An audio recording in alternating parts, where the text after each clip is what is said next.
Hi. Hi, Donna. So I know you're an avid book reader, and particularly science fiction. I was wondering what your favorite sci-fi book is that you've ever read. Favorites, I really, really love William Gibson. He's a fantastic writer, and he actually lives in my neighborhood in Vancouver.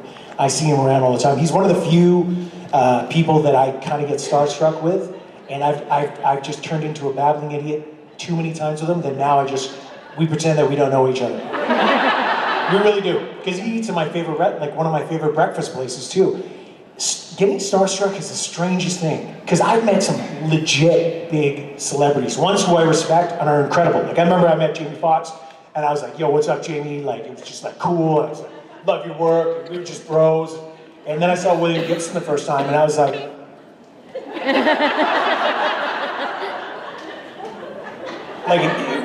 I didn't know what to do. And my dad was like, that's William Gibson. And I was like, oh my God, Dad, like, what am I gonna, I have to talk to him. And I went up and I was like, you know, Mr. Gibson,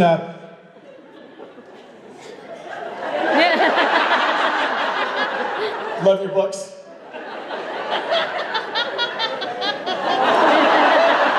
I gave up, because I think he was just trying to do his own thing and have breakfast, and I did that thing where, you know, somebody's obviously just eating and they want to be left alone, and I went up and, I love your books. And so I tried again, maybe a year later, and tried to say something intelligent. Sounded like English was my second language. And he's like, I gotta keep an eye out for that big, strange fellow who always comes up, turns into a babbling mess when he sees me. So now when we see each other at the coffee shop and stuff, I just look at him and look away. And he kind of does the same. He sees me and he's like, oh. Okay, there's that guy again. Hopefully he doesn't come and talk to me. Thank you. Thank you. Although my Chevy Chase story was a bit of a letdown, so but I still... It's a great story. We're here to tell it. I'm sure I've told it. I'm sure some of you have probably heard it, but it's real quick. I was shooting a pilot for Fox in New York City, in Manhattan, and we were on the Upper West Side doing a walk and talk scene with Steadicam, and it was just me and one other guy, Chris Palaha. Some of you may know that actor. And we were doing just a walking and talking scene, and while the camera was getting reloaded, this car pulls up, and it's blaring classical music, and it's a convertible, and I look over, and it's Chevy Chase. And we're standing on the sidewalk here, and he's probably that far away from me.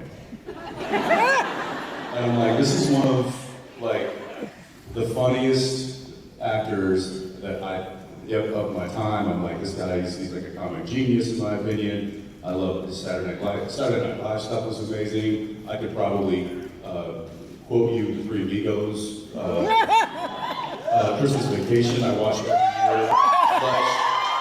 So I'm sitting there, I'm like, say something, yo. It's Chevy Chase, say something. And this was kind of before he kind of went away for a while and didn't do anything for a long time, and then I think he came back and did Community was his first thing. So not thinking about, I don't know why, but I'm like, set him up for a joke. And I go, hey Chevy, you wanna be my stand-in?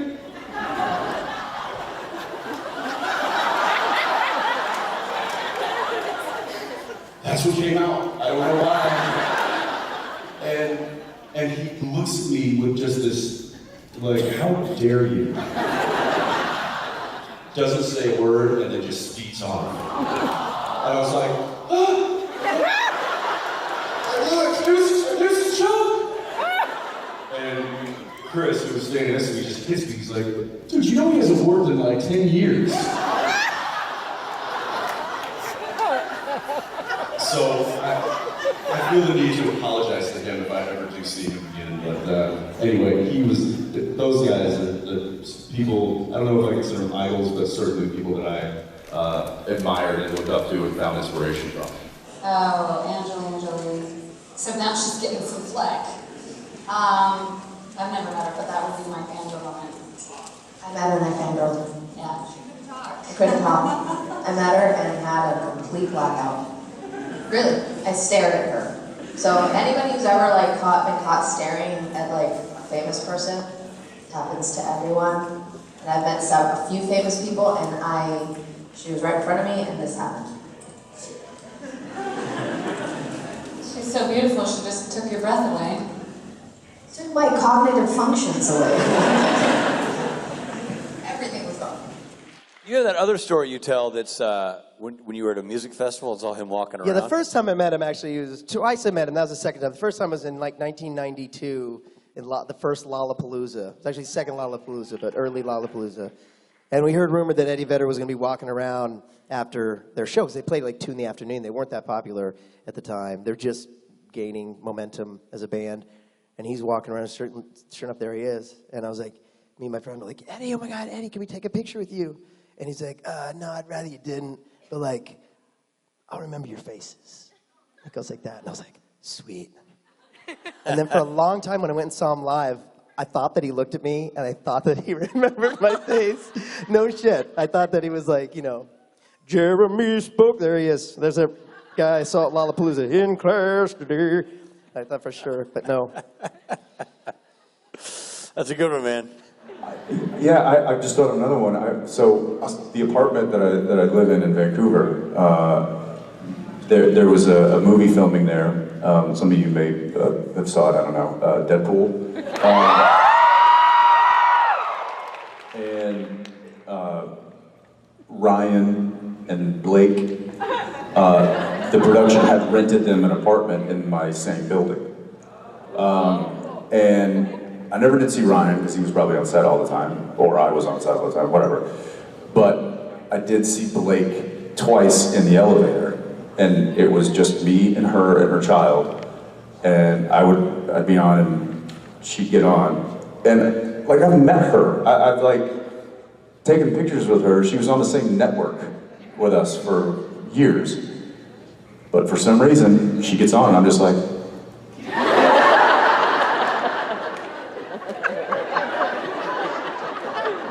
don't make eye contact. Don't make eye contact. And she never said anything to me, and I never said anything to her. And She probably thought you were a weirdo. Probably. So which is probably the same thing Eric Clapton thinks now.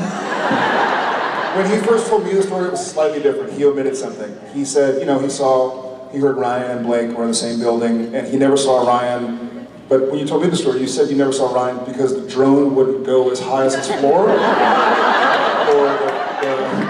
blinds were always closed or something. I forget what you. And I'm pretty good at flying that thing now. I myself have embarrassed myself in front of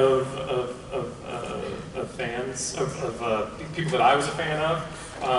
Back in the day, I truly was a big Dexter fan. This is like season 2 before it went off the rails, and it was the day before the season finale, so I was really extra into it, and I really just, I guess it was a man crush, I guess that's what they call it, on Michael C. Hall, and I was like, I just want to be buds. I just want to be buds. I feel like he would really get me, and I get him, and like we'd be cool, and hang out, and be awesome, and you know what I really want? I just respect him so much as an actor. I just wanted to give me like a, what's up? Like that's, for some reason, that was my fantasy. Not quite the fan fiction fantasy that I read about, a lot more something else. But so then I saw him at a restaurant. It was the day of the finale, and I started sweating profusely. And a friend of mine was there with me. He said, "What's happening to you?" And then I started babbling about how much everything I just said now, a little bit faster, and so it just came out like, I just really think he's really great. I think he's a really super guy, and I just want to be friends with him. I just want to get that guy. So what's up? Yes. I turned into a 14-year-old girl, and I'm not questioning it. It is what it is. He's like, oh, that's a lot, buddy. And I didn't realize that all this time, Michael C. Hall had gotten up and was walking. He was, as I realized, going to the bathroom, which is over there, but you had to go this way, and my chair was right here, where you have to turn right there, and I'm sitting here talking to my friend, and our food arrived. It's just a perfect confluence of events. Guys, the timing couldn't have been better, because I had just recently been given Invisalign, like somebody just handed it to me. Invisalign braces, those things, and my food arrived just as he was approaching. As a polite person, I turned away from my friend, but directly and this had timed out with Michael C. Hall turning the corner, and I had several commercials, I think, on at the same time, which tends to make people think that they know me, but they don't know how. They think we went to high school together. And so he turns the corner, sees me, and I'm filling in the blanks, doesn't know how he knows me, but knows he knows me, and gives me a, "What's up?" Which, right, could be the greatest moment of my life, or conversely, the worst, because it timed with this. And I was picking up a palpable strand of slime. There. And I lock eyes with him.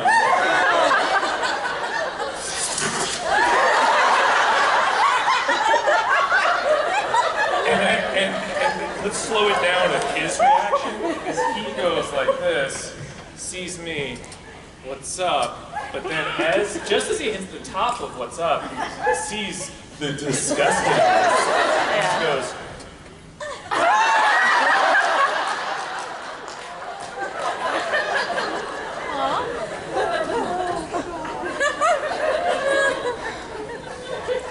See, I thought I was over it enough to tell the story and make it fun. It's not good. It was not good. And the way I know it wasn't good was because I turned to my friend and said, "Oh God, was that as bad as I think?" He said, "No. It was so much worse. It's the worst thing I've ever seen." And I was in no, it wasn't. It was not. But it was terrible. What was the point of this? Just to bare my soul. But I have sympathy for any time I hear people talk about meeting an actor. It's like on one hand, it's like, actors. They're people, and what's the big deal? But then I have that happen. I'm like, oh right, it's never meet the people that you want to meet. And so I have so much sympathy. Anyway, hi. Good talk. Hi. Firstly, I love you, and I'm freaking out so much right now. My heart is beating like 1,000,000 miles per hour. Luckily, you have a fan man standing next to you. And secondly, if you could meet anyone in the world, who would it be and why?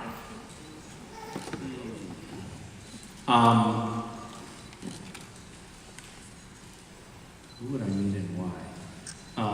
Well, okay, I guess this is gonna really go over every single person in this room's head, but there's this radio personality, Bob Garfield. Yes! Are you pretending to know who he is? No, she knows. Bob Garfield has been like my guiding light for 20 years. I sent him a letter in like 1996, I think, asking if I could be his servant. And he very graciously wrote me a letter back saying, no. But he is the host of a show that's very smart.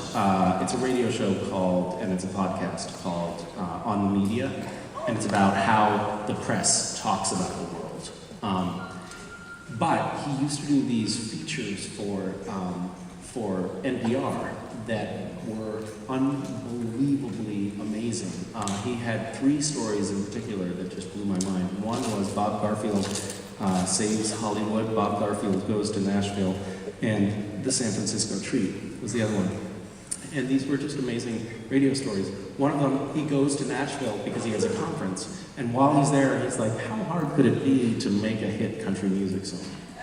And he knows nothing about music, nothing about making a hit country music song, and then ends up, over the course of 2 days, getting Willie Nelson to record his song. And it's just like mind-blowing how he pulled it off. And he did the same thing. He did this Bob Garfield Saves Hollywood, is this amazing 20-minute story on NPR from the mid-90s. And he starts out in a video store, back when they had video stores. You don't even know what that is. But it was like, he was in a video store browsing the titles, and he's like, oh man, there's just nothing good. I could make a better movie than this stuff. And he sets out to make a movie about love and betrayal set against the war-torn backdrop of the former Yugoslavia, or something like that. Like a really dry, really boring pitch that he comes up with. And then he literally calls Warner Brothers, the listed 800 number for Warner Brothers, and talks to the receptionist. He's like, hey, I've got an idea for a movie. And that's how the story starts. And he winds up with a production team and a director attached, making a movie that's about teenage heartthrob surfers. It has nothing to do with this former Yugoslavia thing. It's just brilliant. Anyway, look him up. He's my idol. I had this very cool experience, which was somebody asked me the exact same question that you asked because it's very derivative. And boy. I'm just kidding. It's your first time? Oh, now I feel even worse. Shit. I'm just kidding. Nobody has ever asked that question. Okay, that's not true because I have to tell you. He was just kidding about feeling bad.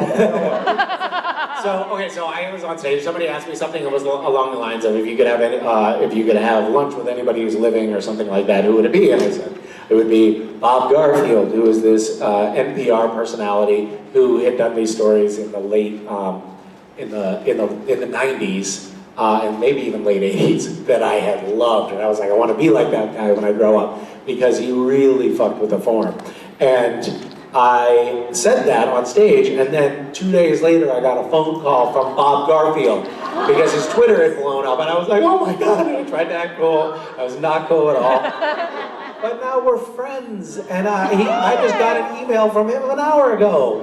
It's totally all, like we're working on projects together, and you're welcome. And anyway, so it's been that was like a really, really exciting moment. I sent him a letter, I don't even know if he knows this, but I sent him a letter when I was like 18 years old asking if I could be his intern. It was like the closest I ever got to writing fan mail, and he wrote me back and said no. Isn't that sweet?